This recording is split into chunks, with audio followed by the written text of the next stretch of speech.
ऋषिकेश, आप कहां पर हैं भिंड में, और कैसी वोटिंग हो रही है, लोग क्या कह रहे हैं वहां?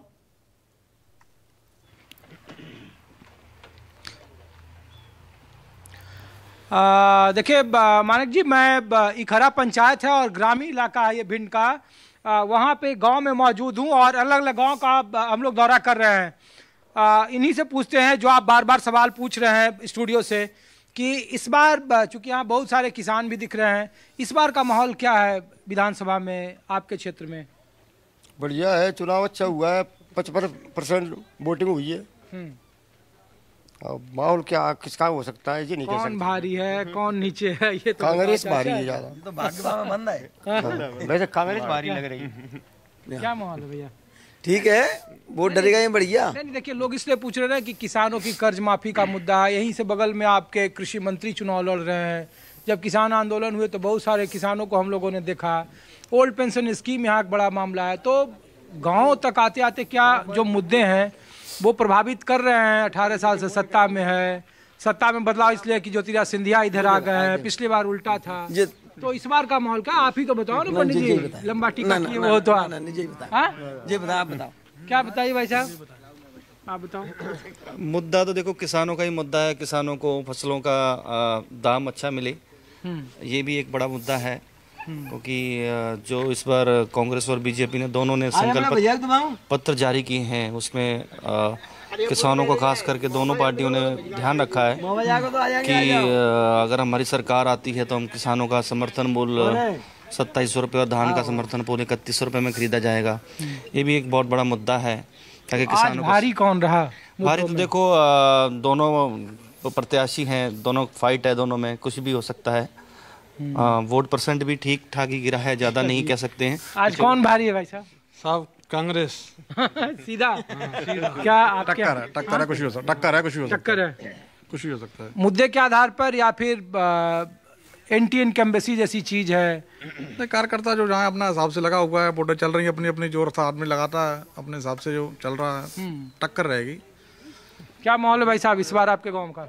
बढ़िया, अच्छा है माहौल। तो कौन भारी है कौन नीचे है? ये तो पेट जाने या पेटी जाने, ये तो बाद में पता पड़ेगा कौन भारी है। पेट जाने या पेटी जाने, हाँ सही बात है। क्या भाई साहब, क्या है आपके गांव का माहौल? बहुत बढ़िया माहौल है। नहीं, आज माहौल का पूछने का मतलब भारी कौन है, नीचे कौन है, ऊपर कौन है? अब तो वक्त बीत गया, 1 घंटे का वक्त। आज की डेट में तो हमारी पोलिंग कांग्रेस की जीत के गई है चकतोखेड़ा गांव से। आगे क्या है उसका देखा जाएगा, रिजल्ट 3 तारीख को आएगा। अच्छा, क्या पाजी आप सुन रहे हैं उतना दूर से? इस बार लग रहा है कि इस इलाके में ज्योतिरादित्य सिंधिया के आने से, या बगल में नरेंद्र सिंह तोमर चुनाव लड़ रहे हैं, कृषि मंत्री हैं, इनका कुछ असर है? बीजेपी अपने 18 साल के गढ़ को बरकरार रख पाएगी? ज्योतिरादित्य सिंधिया का तो यहाँ पे कुछ नहीं है, बिल्कुल जीरो है यहाँ से। और कांग्रेस का प्रत्याशी यहाँ से जीतेगा भिंड से। चलिए, तो मानक जी देखिए, स्पष्ट है गांव के लोग हैं, अलग अलग तरीके की किलेबंदी है। जिस बूथ पर मैं हूं वहां 3 गांव का यहाँ वोटिंग है, तकरीबन 150 का वोटिंग है, और अलग अलग जातियों के आधार पर बंटवारा है। चूंकि जो सीट है वो सुरक्षित है। जाटवों का एक चीज़ जो सबसे दिलचस्प बात है कि उत्तर प्रदेश में जब हम लोग घूम रहे थे तो देखे थे कि बहुजन समाजवादी पार्टी जब विधानसभा का चुनाव लड़ रही थी तो उनके कैंडिडेट मैक्सिमम जगह पर वो समाजवादी पार्टी के गठबंधन को खासा नुकसान पहुंचा रहे थे। लेकिन मध्य प्रदेश में वो चीज़ें बिल्कुल उलट दिखाई दे रही है। मध्य प्रदेश में भले इसकी गिनती नहीं हो, लेकिन जहां कहीं भी जा रहे हैं वहां पे, और जहां हाथी चुनावी मैदान में है, वो त्रिकोणात्मक बनाए हुए है, और बहुत सारे जगहों पे बीजेपी को खासा नुकसान, उसका जो हाजमा है उसका जाका खराब कर रहा है। तो ये एक अपने आप में दिलचस्प बातें हैं। मायावती यदा कदा इस इलाके में कहीं कहीं चुनाव प्रचार कोई कैंडिडेट करने के लिए आई है, लेकिन जो सामाजिक समीकरण है, जो जातीय समीकरण है, वो कमोबेश बीजेपी को परेशान कर रहा है। कांग्रेस के लिए राहत की बात सबसे बड़ी इस इलाके में यही है। बाकी मुद्दों के आधार पर अभी कहना मुश्किल है, कांटे की लड़ाई है, अभी भी 1 घंटे का वक्त है, और शहरों के मुकाबले गांव में थोड़ा जो रुझान है, जो लोगों में उत्साह है वो ज़्यादा है। शहर के मतदाता, खास करके जो भारतीय जनता पार्टी के मतदाता जो कहे जाते हैं, वो थोड़ा कम, अपेक्षाकृत कम निकले हैं मुकाबले गांव के। तो टक्कर है, 3 तारीख को इंतजार करना होगा कुछ साइलेंट भी है, लेकिन जाति एक बड़ा फैक्टर है और उसी के आधार पर अभी चुनाव चल रहे हैं। ओके, ऋषिकेश के साथ फिर कुछ लोग जमा हो गए। ऋषिकेश, आप ही के पास आ रहा हूं। सरदार जी क्या कह रहे हैं? ऋषिकेश, जरा बात करिए इनसे।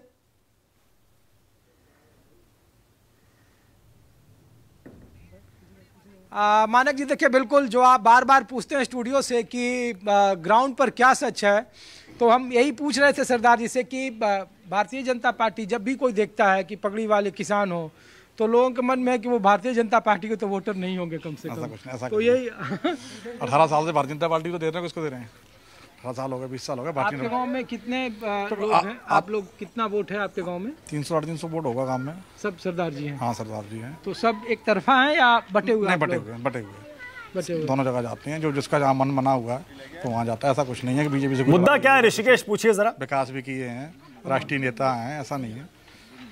और क्या मालूम है मुद्दा क्या है इस बार विधानसभा चुनाव में? आपके पंचायत का, मोहल्ले का, गांव का मुद्दा किसानों का है। मतलब सबसे पहले एक तो किसान आंदोलन हुआ था, उसकी वजह से माहौल भी बदला है। इससे पहले 2018 के चुनाव में यहाँ बीजेपी जीती थी। इस बूथ पे आप कह रहे हैं पगड़ीदारी किसान वोट नहीं देते।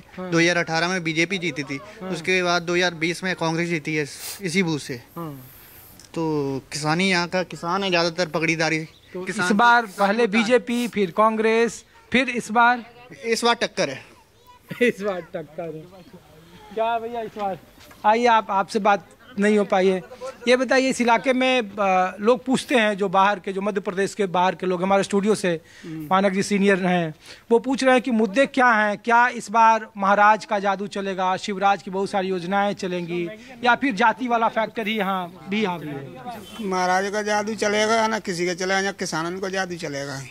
किसानों की जो व्यवस्था करेगा उसको जनता वोट देगी। तो किसान तो बगल में कृषि मंत्री नरेंद्र सिंह तोमर हैं। कृषि मंत्री ने कहा है कि खाद की व्यवस्था करी होगी तो बिना जितनी मदद मिल जाएगी, वोट मिल जाएगा। तो बहुत बाहर है यहाँ। अरे यहाँ से दिमनी कितना दूर है? फिर भी निजी क्षेत्र लगे, वो क्षेत्र लगे, दिमनी क्षेत्र उससे थोड़ी। क्या माहौल है पाजी इस बार? कांग्रेस का माहौल है, कांग्रेस बनेगा। एक कह रहे हैं 18 साल से हम बीजेपी के साथ हैं। नहीं, हम भी बीजेपी के साथ थे, पर इस साल बदलाव चाहते हैं। 18 साल हो गए कांग्रेस का, बदलाव चाहते हैं। एक ही सरकार को देखते देखते 20 साल हो गए। एक ही मुख्यमंत्री है। 20 सालों में क्या कर दिया उसने? कुछ नहीं। इस बार तो आके बिल्कुल मिट्टी बिलित कर दी ना बीजेपी ने। क्या कर दिया किसानों के लिए? अरे लाडली बहना से लेकर तो लाडली बहना के लिए कर दिया। जो लाडली बहना है तो लाडले जो जीजा जी भी तो है, तो लाडले जीजा जी नहीं दिखते, लाडली बहना तो उनको दिख जाती है। 500 रुपए का सिलेंडर अभी किसी को मिला? देखो आप घूमते हो, 500 रुपए का सिलेंडर अभी तक किसी महिला को मिला नहीं होगा शायद। लेकिन इस बार इन योजनाओं के साथ महाराज का भी तो साथ है इस इलाके में। वो कुछ भी हो, महाराज का हमारे इधर कोई फैक्टर नहीं है। अच्छा, महाराज का कोई भी फैक्टर नहीं है। अच्छा। महाराज जाने से तो बहुत अच्छी पकड़ हुई है कांग्रेस की। मजबूती। आप लगता है दूसरे गांव से भाई साहब, है ना? हैं? आपका कौन सा गांव है? यही पोलिंग जी। अच्छा, पोलिंग है ये। आपके यहाँ भी अलग अलग बिरादरी है या एक ही बिरादरी के पूरा गाँव? अलग अलग है। तो आपके गाँव का माहौल क्या है? माहौल तो वही पंजाब। हाँ, कांग्रेस। क्या कांग्रेस? सीधा क्या सोलंकी साहब? हाथ का पंजा। अरे सब लोग वही हो। तो मानक सर, आप खुद देख लीजिए। देखिए, लड़ाई भले कांटे की कही जा रही है, लेकिन एंटी इनकम्बेंसी जो शब्द है वो ज़्यादातर मध्य प्रदेश के चुनाव में देखा जा रहा है। नाराजगी सबसे ज़्यादा स्थानीय उम्मीदवारों के खिलाफ है। कोशिश की है डैमेज कंट्रोल करने की, अलग अलग जगहों पे महिलाओं खास करके अपनी तरफ खींचने की, लेकिन बावजूद इसके जो चेहरे हैं, स्थानीय चेहरे, वो बीजेपी का जो शीर्ष नेतृत्व का जो रणनीति है उसको खराब कर रहा है और लोगों में नाराजगी है। ये बात बिल्कुल सच है। दूसरा, जो इस इलाके में कहा जा रहा था कि एक मास्टर स्ट्रोक होगा ज्योतिरादित्य सिंधिया के आने के बाद, क्योंकि जिस इलाके में है वहाँ से मज कुछ दूर आगे से जो भिंड का इलाका है वो सटा हुआ है ग्वालियर से, और माधवराज सिंधिया जो उनके पिता थे इस पूरे इलाके को इंडस्ट्रियल जोन में तब्दील कर दिया था। अगर आप इधर आएंगे तो सबसे ज़्यादा इंडस्ट्री का जोर इधर ही है, और एक वक्त में उनके लोग हुआ करते थे। 2018 में पूरा इलाका कांग्रेस के वर्चस्व का था, लेकिन 20 में बदलाव हुआ, बहुत सारे वहाँ समर्थक हारे। इस बार वैसी सीटें जहाँ पे सबसे ज़्यादा नज़र है, जहाँ पे महाराज के समर्थक लड़ रहे हैं या बहुत सारे लोगों का टिकट काट कर चुनावी मैदान में उतारा गया है, वहाँ इस बार फिजा बदली हुई है। लोगों में नाराजगी है, एंटी इनकम्बेंसी है, बिल्कुल स्पष्ट है।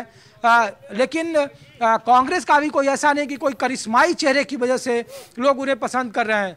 लोग बदलाव अगर चाहते हैं तो स्थानीय उम्मीदवार के खिलाफ चाहते हैं। मुद्दा भले ही चाहे वो किसान का हो, बगल में कृषि मंत्री जो नरेंद्र सिंह तोमर है उनको कहा जा रहा था कि लड़ाने से इस इलाके में फ़ायदा होगा, लेकिन खुद वो त्रिकोणात्मक संघर्ष में फंसे हुए हैं। और सबसे ज़्यादा हिंसा की घटना है मानक जी इस इलाके में हुई है, जिस इलाके में मौजूद हूँ, भिंड, मुरैना या फिर कुछ और जो ग्वालियर के जो बाहरी इलाके हैं। और यहाँ ये वजह सिर्फ यही है कि जो बागीपन है इस मिट्टी में, तो ये बगावत व्यवस्था के खिलाफ है, अपने उम्मीदवारों के खिलाफ है और नाराजगी है जिसका सामना शिवराज की सरकार को करना पड़ रहा है। नतीजे क्या होंगे ये कहना मुश्किल है, 1 घंटे का वक्त अभी और है वोटिंग में, लेकिन गोलबंदियाँ अपने अपने तरीके से अलग है। जो मुद्दे हैं स्थानीय मुद्दे उससे अलग हटकर जातीय गोलबंदी भी ज़्यादा दिख रही है। पूरे देश में आप देखिए कि ब्राह्मणों का जो वोट है वो भारतीय जनता पार्टी के साथ माना जाता है, लेकिन मध्य प्रदेश के इन इलाकों में जहां पर मैं मौजूद हूं, चंबल में तकरीबन 34 सीटें हैं, यहां से लेकर शिवपुरी तक में जो ब्राह्मण और दलितों का समीकरण है वो कुछ कुछ जगहों पे बसपा के जो उम्मीदवार हैं उनके साथ दिखाई दे रहा है। और इसीलिए कुछ जगहों पे त्रिकोणात्मक संघर्ष है और इसीलिए बसपा सबसे ज़्यादा अगर राजनीतिक जायका खराब कर रही है तो वो भारतीय जनता पार्टी का खराब कर रही है ग्राउंड पर। और जातीय गोलबंदी खास करके टिकटों का बंटवारा हो, वो बहुत हद तक कोशिश की गई संतुलन बिठाने की, लेकिन महाराज कितना इस इलाके में अपने करिश्मा को बरकरार रख पाएंगे कहना मुश्किल है। जमीन पर तो कम से कम शुरुआती दौर में